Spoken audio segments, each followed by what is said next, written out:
ஆக்சுவலாக நீங்கள் சூரரை போற்று படத்தை மென்ஷன் பண்ணீங்க.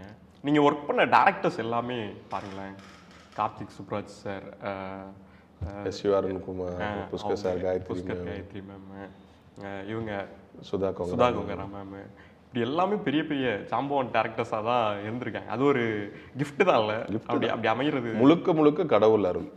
அவ்வளோதான், நம்ம கையில் ஒன்றும் கிடையாது. நம்ம என்னன்னா எனக்கு பிடிக்குது, நான் நடிக்கணும், அவ்வளோதான். என்னோட லிமிட்டே அவ்வளோதான். அதுக்கு மேலே நான் எனக்கு இந்த படத்தில் இப்படி நடிச்சு அப்படி நடிச்சு அப்படி கொண்டு போய் நேஷனல் அவார்டில் உட்காந்து அடுத்தது வந்து ஈஸிஆரில் 7 வீடு வாங்கி இந்த கனவுலாம் இல்லை.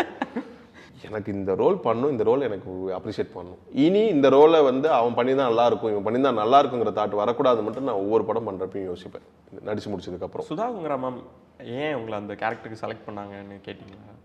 மேதமான் முடிச்ச உடனேயே அவங்களுக்கு அந்த கேரக்டர் ரொம்ப பிடிச்சி போச்சு. பட் அப்போல்லாம் சூரரை போட்டு ரைட்டிங் ப்ராசஸில் இருக்குது. அப்போவே வந்து செபி கேரக்டர் அவங்க தான் வேக் தான் பண்ணணும்னு அவங்க லாக் பண்ணி வச்சதா எனக்கு படம் பண்ணுறப்போ எனக்கு தகவல் வந்தது. ஸோ ஹாப்பியாக இருந்தது. ஓகே, அவ்வளோ வருஷத்துக்கு அப்புறமும் மறுபடியும், ஏன்னா இது எனக்கு 10வது படம், அது எனக்கு 20வது படம் சூரரை போட்டு.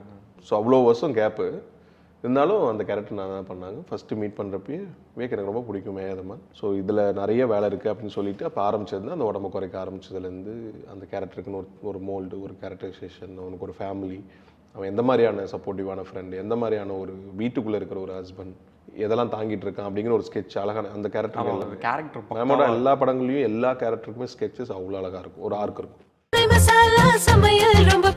அன்னையின் அன்பான சுவைக்கு அன்னை மசாலா.